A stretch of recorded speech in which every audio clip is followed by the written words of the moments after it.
नमस्कार मित्रों, सनातन धर्म डायरीज में आपका स्वागत है। आज मैं आप लोगों के लिए लेकर आई हूँ कि सारी समस्याओं का हल केवल और केवल भगवत गीता में आपको मिलता है। उनके उद्देश्यों के धर्म क्षेत्र कुरुक्षेत्र की पावन धारा भगवान श्री कृष्ण ने अर्जुन को माध्यम बना करके श्रीमद् भगवद गीता का निर्मल ज्ञान समस्त संसार को दिया है। यानी कि समस्त संसार को भगवान श्री कृष्ण ने अर्जुन को एक माध्यम बनाया और गीता के निर्मल ज्ञान को यानी कि गीता के निर्मल उपदेशों को अपने माध्यम से, अपनी वाणी से, अपने पावन इन मुख से भगवान श्री कृष्ण ने अर्जुन को उपदेश दिया है। क्योंकि गीता उपदेश ऐसा प्रकाश की भांति है जिनका ज्ञान अज्ञानता का तमस मिटाना है। यानी कि जो अज्ञानता के मार्ग पे चल रहे हैं उसका समाप्त करना है और एक माध्यम है, वो है सिर्फ गीता। आप श्री कृष्ण द्वारा दिए गए गीता के उद्देश्यों को जरूर से जरूर आपको सुनना चाहिए। क्योंकि यदि आपके जीवन में कोई भी समस्या चल रही होगी, कोई भी समस्या हो, एकमात्र रास्ता है, माध्यम है भगवत गीता। आप भगवत गीता से भगवान श्री कृष्ण के विचारों को समझ पाएंगे जो कुछ इस प्रकार से है। यदि आप अपने जीवन में प्रगति करना चाहते हैं और आपके जीवन में निराशा चल रही है तो आपको भगवत गीता के उद्देश्यों को जरूर से जरूर सुनना और समझना और पढ़ना चाहिए। जब धर्म की हानि और अधर्म की वृद्धि होती है तब मैं अपने स्वरूप की रचना करता हूँ। यानी कि भगवान श्री कृष्ण कहते हैं कि जब जब अधर्म की यानी कि जीवन में अधर्मी पैदा होंगे तब तक भगवान श्री कृष्ण किसी न किसी रूप में पृथ्वी पर अवतरित जरूर होंगे। जब जब धर्म की हानि, अधर्म की वृद्धि, तब श्री कृष्ण लेंगे जन्म। आत्मा को सहस्त्र काट नहीं सकते और न अग्नि इसे जला सकती है, जल इसे गीला नहीं कर सकता है और वायु इसे सुखा नहीं सकती है। यानी कि आत्मा को हम किसी चीज से काट नहीं सकते, अग्नि उसे जला नहीं सकती है और जल से उसे कोई फर्क नहीं पड़ता है। जन्म लेने वाले की मृत्यु निश्चित है और मरने वाला का जन्म भी निश्चित है। इसीलिए जो अटल है वो अपरिमेय है, उसके विषय में तुमको शोक नहीं करना चाहिए। नरक के 3 द्वार बताए गए हैं, वासना, क्रोध और लालच। यानी कि आपको इस बात का जरूर ध्यान रखना चाहिए। यदि आप कहीं ना कहीं नरक के रास्ते जा रहे हो तो आपको गीता के ज्ञान से रोका जा सकता है उसे। यदि आप इन 3 चीजों में कहीं भी मोह में पड़े हुए हैं तो आप इनको बिल्कुल अंत करना चाहिए। नंबर 1 पे वासना, यानी कि आप वासना में ही लीन रहते हैं, नशा करते हैं, स्त्रियों में लीन रहते हैं। वासना, क्रोध, यदि आपको क्रोध बहुत अधिक आता है, छिन छिन भर में आपको क्रोध आ जाता है और आप लालच के मोह में पड़े हुए हैं तो भी आपको यह केवल और केवल नरक के द्वार ही है। एक ज्ञानवान व्यक्ति सभी का मुख सुख में आनंद नहीं लेता है। यानी कि एक ज्ञानवान व्यक्ति सभी कामों में सुख नहीं लेता है, गंभीर तपस्या और ज्ञान मार्ग के माध्यम से श्रेष्ठ होता है। सर्वोच्च वास्तविकता उन लोगों की चेतना में प्रकट होती है जिन्होंने खुद को जीत लिया है, जो अपने कर्म के फल के प्रति आसक्त को नहीं छोड़ सकते हैं, मार्ग में कोसों दूर है। यानी कि यदि वो मार्ग के कोसों दूर है, उनको नहीं पता है कि रास्ता कहाँ है, हम कहाँ जा रहे हैं, लेकिन अपने कर्म एक निश्चित तरह से करते जा रहे हैं। उनको नहीं पता जीवन में उनके क्या घटित होने वाला है, आगे जाके क्या घटित हो जाएगा, किसी चीज का ज्ञान नहीं है। लेकिन एक चीज है जो उनको इस बात का ज्ञान है कि उनको केवल और केवल अपने कर्म पे जरूर ध्यान देना चाहिए। वे मार्ग से कोसों दूर है, इसके बावजूद अपने कर्म पे ध्यान दें। कोई भी इंसान जन्म नहीं बल्कि अपने कर्मों से महान बनता है। यानी कि कोई भी इंसान हो वह अपने जन्मों से कभी भी महान नहीं होता है, बल्कि अपने कर्म से वह महान होता है। गीता के माध्यम से आप श्री कृष्ण के प्रेरणादायी विचारों पर आधारित आपको इनको जरूर से जरूर सुनना चाहिए। अपना काम हमेशा दूसरों के कल्याण को ध्यान में रख के करें, यानी कि दूसरों की हानि नहीं होनी चाहिए। फल की अभिलाषा छोड़ कर्म वाला पुरुष ही अपने जीवन को सफल बनाता है।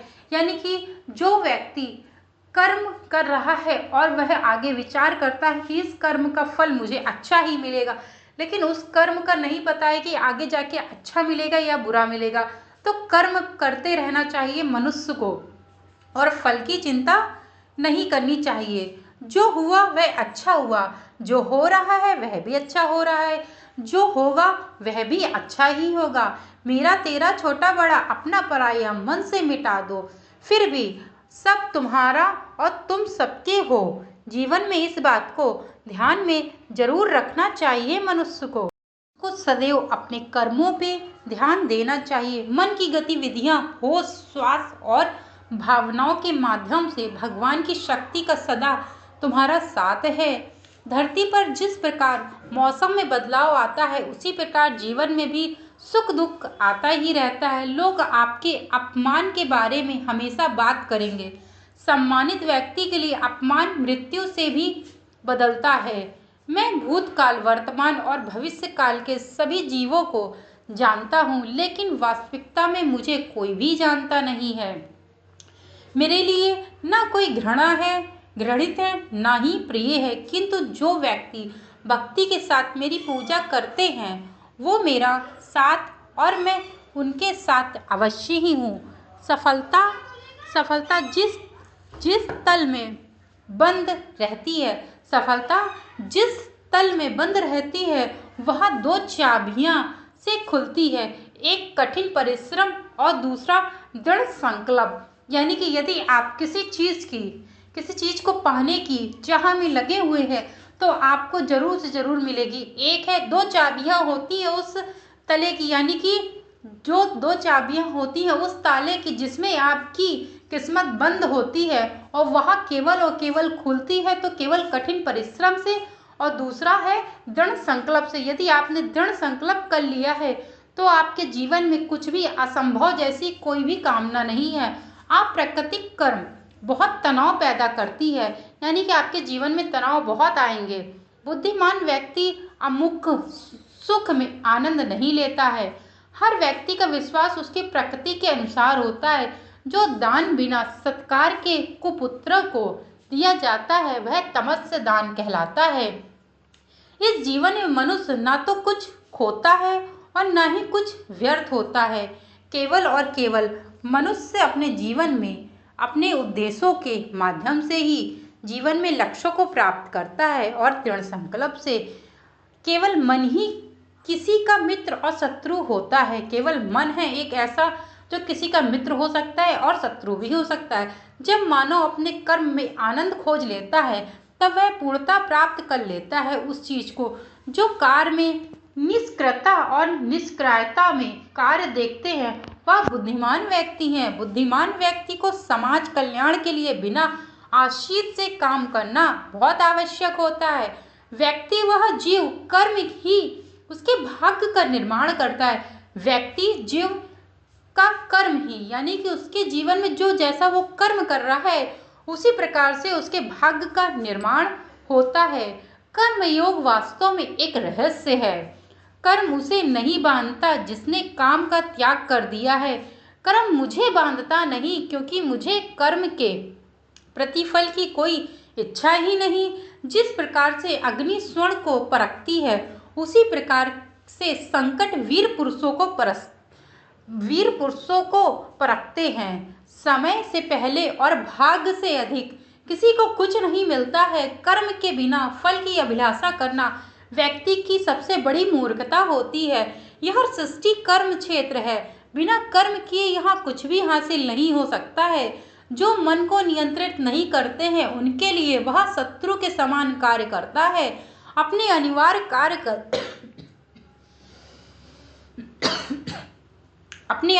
कार्य करो, क्योंकि वास्तव में कार्य निश्चित से बेहतर है। सदैव संदेह करने वाले व्यक्ति के प्रसन्नता न इस लोक में है न ही उस लोक में है। क्रोध से भ्रम पैदा होता है, भ्रम से बुद्धि बेकार होती है। जब बुद्धि वृग होती है तब तर्क नष्ट हो जाता है। जब तर्क नष्ट होता है तब व्यक्ति का पतन निश्चित ही होता है।